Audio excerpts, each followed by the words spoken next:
What's up, everybody? This is Leo with Keyprint Co. And today we're here in the studio with Stan. Now, Stan, for a lot of you guys, if you don't know, he's been all over the print industry, from actually printing the shirts and then sharing education on how to print shirts. But now he's in a position where he kind of gets a bird's eye view of the printing industry. And that's super cool because let's keep this in mind.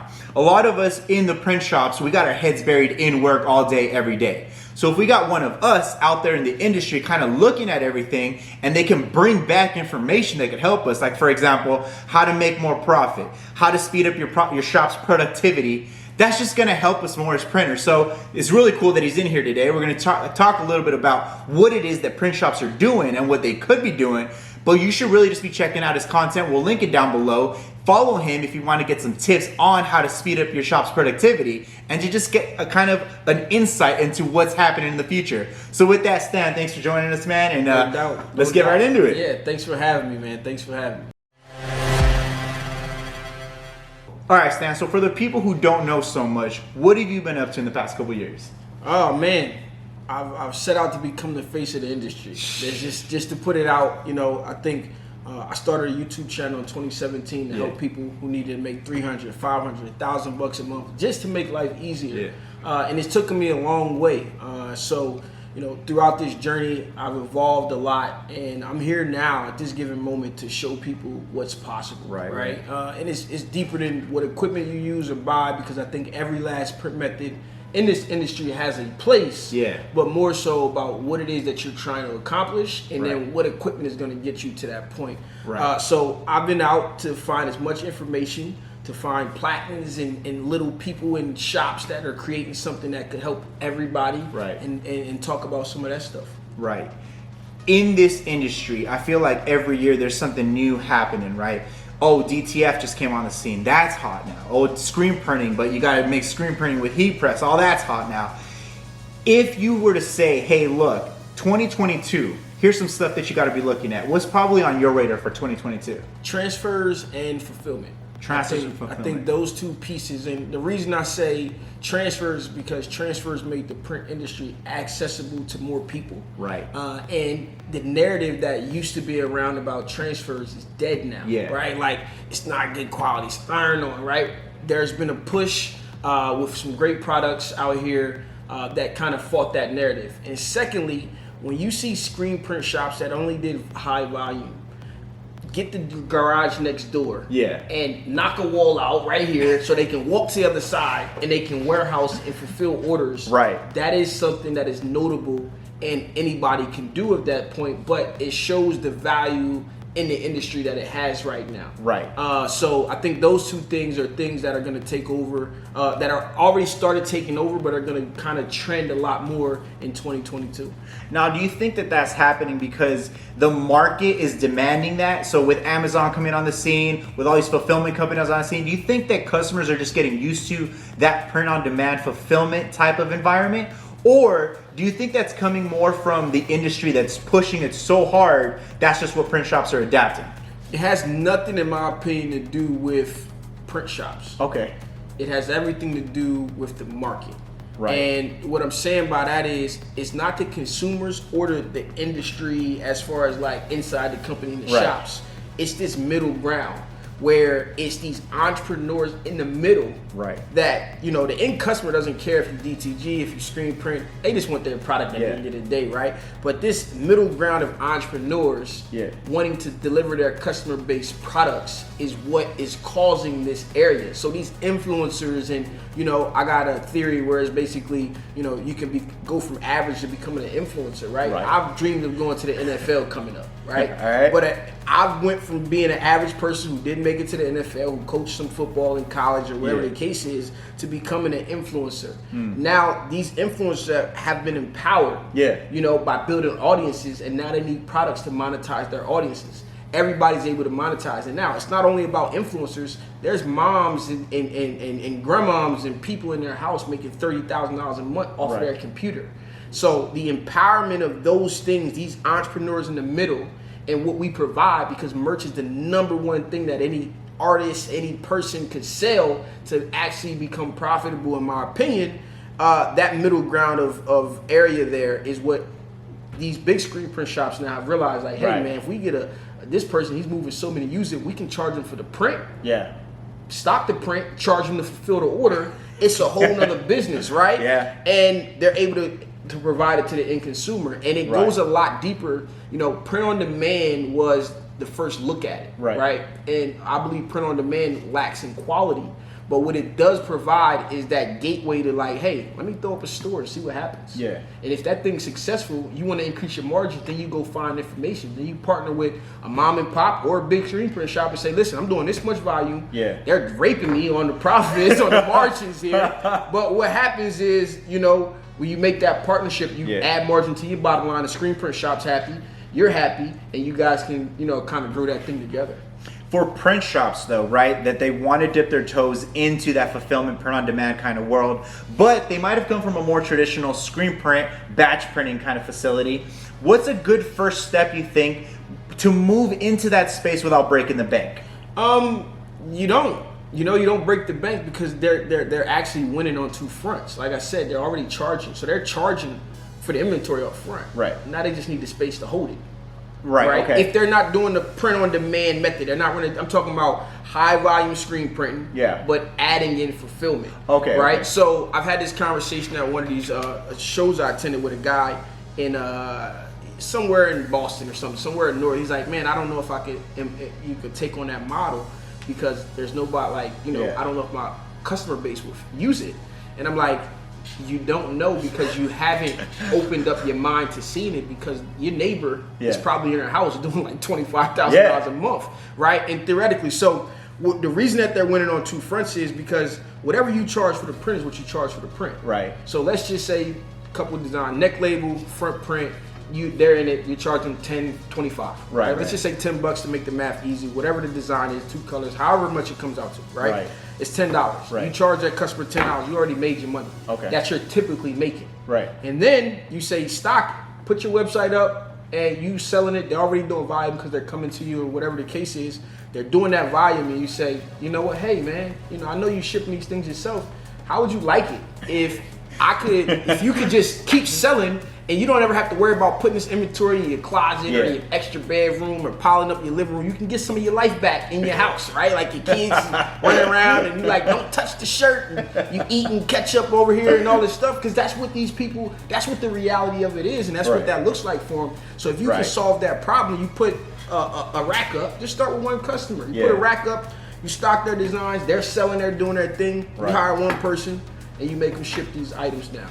And now what they're charging is about $3. Let's just say $3. They package it up, they ship it off for you in $3. And now, how many packages can a person ship in an hour? Right. I mean, I think 30 or 40. That's $120. You pay somebody $15 an hour. You just added $125 into your shop. Right. And I'm just giving you like rough numbers or some reasonable numbers, but just theoretically, you just added $120 to your shop per hour. Right. Well, even if it's on the low end, right? Even if it's much less money than that, the good thing is you're not investing in like a brand new machine. You're really just organizing what you're already doing and adding an additional part that just trails off what you're already doing. You already made your money. You already made your bread and butter money. Sprinkling this on top is just adding some new revenue into your business. And you know, I had to learn from this. I learned this over here, on the West Coast. It's not on the East Coast. Everything on the East Coast is two different things. It's like people over here value quality and effort and the look and the higher quality blanks. On the East Coast, it's all about getting it out fast, poor quality and stuff like that. But seeing all of this stuff, it's gonna trickle east very, very fast, in my opinion. And the shops who get into it now will win. Yeah. Because if you start to just say that I offer this service. Yeah. When I say it's people in their houses, moms, grandmas, aunts, uncles, kids, even, making crazy money selling products. Yeah. And you could be the person that they're funneling. You could be helping build some of these things that they're doing and create that one-on-one personal relationship. And you can give them better quality than say a Printful, Printify, and all of this stuff, and better turnaround times. Right. And a direct communication line on what's going on. So I think that is something that's really, really undervalued right now. Yeah. So the game is happening whether or not you're playing. What you want to do is you want to tell them that you're a player and that you got a good system so that you be a valuable player in the game that's already happening. Yes. So we try to tell people a lot, you know, print on demand is coming. If it's not already in your town, in your city, it's coming. You could be the first one in your town that brings it there, right? Influencers now, they come in all shapes and sizes, right? You could be a YouTube, TikTok, Instagram. You could just be a mommy blogger who's got a good thing, right? So you could be that print shop that offers that capability to your local influencers, right? So they just reorganized some stuff. All that is nice and ready. But let's say that you're a bit of a bigger print shop, right? You got a whole lot more going on. Maybe you already got the print on demand. What's something that you think that they can introduce to maybe increase the profit margins a little bit more? I think transfers, again, like coming back to the same things, is, you know, those two things I think are going to take over. And transfers for, let's just say you got a screen print shop, you don't have any embroidery. Right? Like transfers that you're using on book bags and you're using on hats and different things like that, it's already happening. You know, I walk into big shops with, you know, 4, 5, 6 autos. And you look by the hat press and it's a stack of transfers over there, right? And think about doing like neck labels. Neck labels with transfers is another thing that you can do with the heat press. Let's say you got a 6-color 4-station, but you got a 9-color job that comes in. You know, you can look at simulated process, but if you're not, the minimums aren't high, you're gonna turn that if the order doesn't meet the minimum, which is, you know, 4 colors, you know, I'm gonna say 12 colors per screen is what someone may want, and maybe more, right? But like, let's say 48 pieces and this person wants 20, you know, hey, why not use a transfer for this job? Yeah, I'm gonna take a little bit less of a margin on it, and compare to screen printing, but what I'm not going to do is turn this customer away or force them to get something that they don't necessarily want. And it's not going to take me anything but to do this, you know, let's say 25 pieces, but literally 30 minutes with someone operating on a heat press. So you get these options to say yes more to your customer, and that's what I think big shops who aren't already doing like heavy screen print, heavy transfer work, are kind of like missing out on if they're not getting up with the times. And one of the things that we think people are sleeping on is if you're doing transfers and you invest money to get the transfers, right? You might do 25, you might do 30, whatever the transfer company using with their minimum is. Yeah, you're spending that money up front, but you're not spending it on pre-made inventory, right? So go back to your example.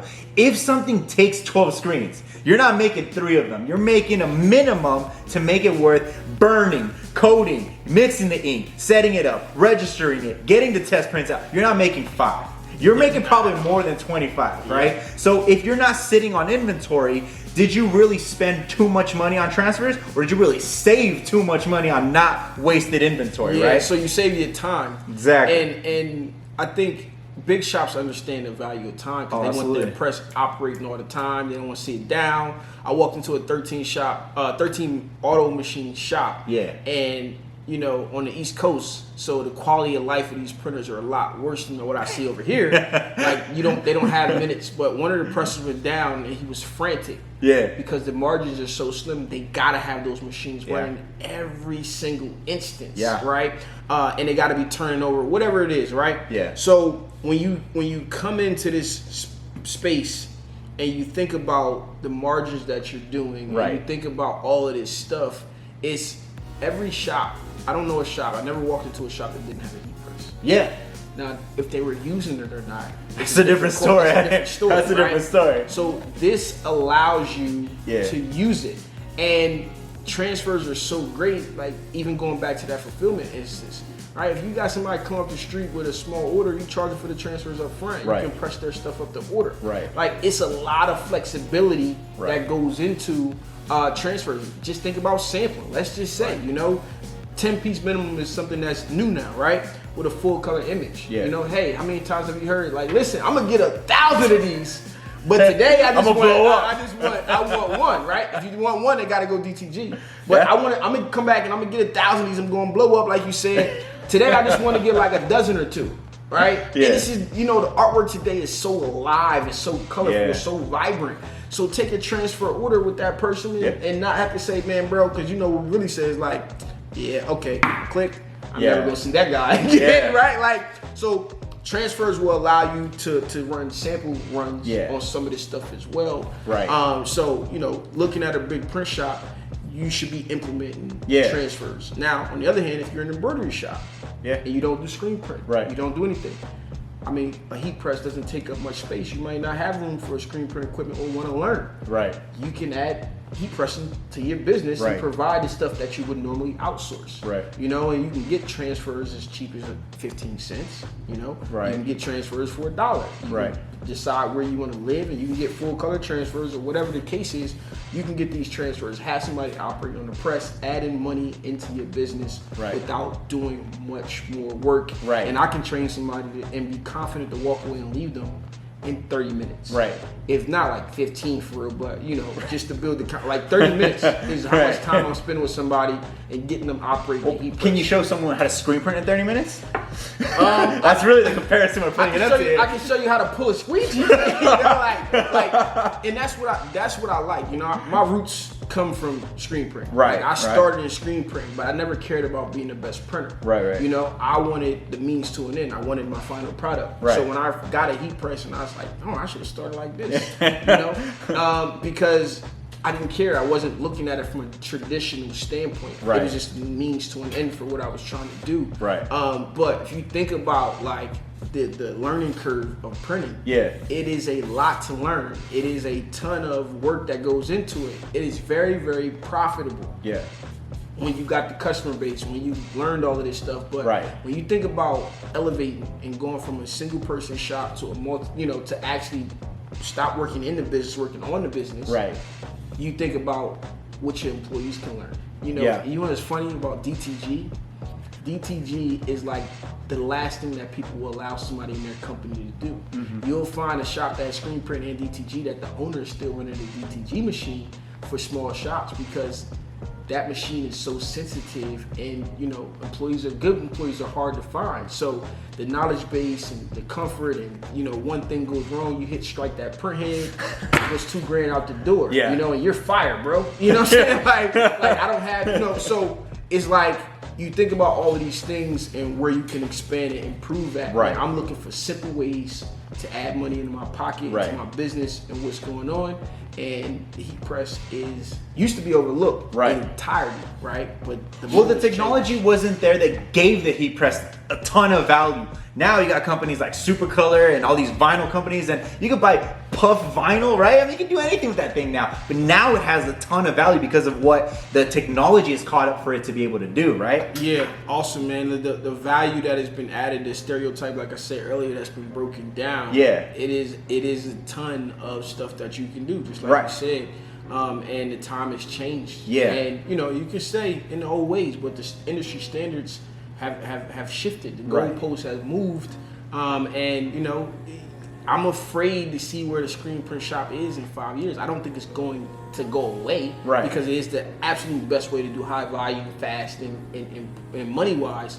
But in all honesty, like thinking about fulfillment and some of these things, if you're not implementing this stuff into your business, you're gonna be left behind. And to touch base on what you were saying in terms of profitability, right? And to loop it back into transfers, one of the things that we found is if you kind of mastered your way around transfers, right? You can order them, you figured out how long it takes to get to your door, you figured out how much to charge a customer. You could never lose money if you figured out the right way, it's right? It's already sold. Exactly. It's already sold. You already figured out your costs, even figured out down to the time. One of the things we found for those shops, though, they kind of already know where they stand with transfers. You can almost get more profit doing the same thing, putting it on different products, right? So if you take a transfer and you put it on a hat, you put it on a face mask, you put it on a shoe, same process, same time frame, higher profit margin because the item commands more money. So if the industry is gonna keep going the way it is, it's almost, from what you're saying, advisable to master what you're doing, but keep growing the game plan to then offer fulfillment. Then offer transfers for orders you don't want to churn down. So just kind of keep tailing off what you're good at, but move with the time so you're not getting left behind, really. Yeah, 1,000%, man. I think, you know, exactly what you said, the margins are there. Right? Like, and again, it all comes back to time. Right. Adding employees and stuff like that, it naturally pays for itself. Right. You know what I'm saying? And if you're a shop that's having struggles with employees, man, like listen, you can grab someone off the street for 30 minutes and be confident walking away from them. Yeah. I ain't even say get the lasers and all that stuff, and then you can have my 10-year-old lining stuff up perfectly because you got a laser system that says put it right here. Yeah. You know what I mean? And different things like that. So, today is all about, the whole world is changing, right? Amazon is taking over the world, right? And that was a little bookstore in the garage, right? But they changed with the times. They created the times. They created the times. They've created this need to be able to turn things around fast and deliver fast. And I want it tomorrow, and they're giving it to you today. And things like that. So the shift is happening. What you do with the shift is up to you. Right? You can become Kmart and Toys R Us and all of these companies that are falling, or you can be consumed like a Whole Foods by somebody, a company that's on the up and coming, or you can just adapt slowly. And you might be a little late, if you get on transfers, but you're not too late. The best time to start is today. Right now is the best time. The absolute best time was actually yesterday or 20 years ago, but in a given moment, the best time to adapt and start to look at some of this stuff is right now. And I just came from Print Hustlers Conference, and you mentioned Supercolor. I wasn't going to bring up any specific company, but you mentioned Supercolor, and everybody, all these screen print shops in the audience were already using the product. Right. They were already up on transfers. So that tells you, and that's the younger print crowd, the younger people with screen print shops and different things like that, and they're using it for hats, and they're using it, and a lot. It's funny. Here's another thing: people are shifting, like companies are shifting away from brick and mortar and becoming contract printers. But you know what they are still doing? Running transfers. Like I've gotten rid of, I've had this conversation with at least 5. I just do everything as contract. I built strong relationships with these printers. And you just transfer them off on the back end. And he's like, the only thing that I'm doing in-house is my transfers. And because, I don't need much space. And we can run them out fast. I can have anybody do it, et cetera, and the list goes on. But contract printing is something that, it's a lean business model, where you can just go to a printer and have them do it. Now you lose some of the, you got to have a strong relationship for that model with a printer in order to kind of expand on things. But that's something else that, a lot of people are moving towards. It's not new, but some people have some interesting theories that I can't share. It's going to be a crazy time in 2020 because 2022, I should say, because not only do you have these people who've been doing it for forever, but now with the pandemic shaking stuff up, like you said, these new mindsets about how to approach printing, right? Contract printing, the transfers, all that stuff. It's going to get crazier because unfortunately, the economy made it so that there are now maybe fewer print shops in a lot of areas. I know there are here in LA. A lot of them unfortunately went under, but that almost creates a whole new market for the print shops that want to come out and say, hey, we're going to do it a different way. Because we saw what the pandemic can do if you don't change your ways. We want to see what is going to happen now when we do it a different way. So I have a feeling a lot of these conversations, especially the ones you probably heard at Print Hustlers, are going to start looking more real in 2022, right? But with that said, guys, look, if you guys haven't already, you got to start following Stan. The stuff he's talking about, you're going to listen to it and be like, is this guy even for real? But trust me, he literally goes to more print things than you and me could even fathom. That being said, he's seen a lot of different stories and he's seen a lot of different successes, so it's definitely worth a view. Stan, thanks again for joining us, man. Really appreciate it. Make sure you follow his channel. We'll put all the social media links down below. Make sure you subscribe to this channel, like this video, it helps us out a lot. And guys, thank you so much for watching. We'll catch you on the next one.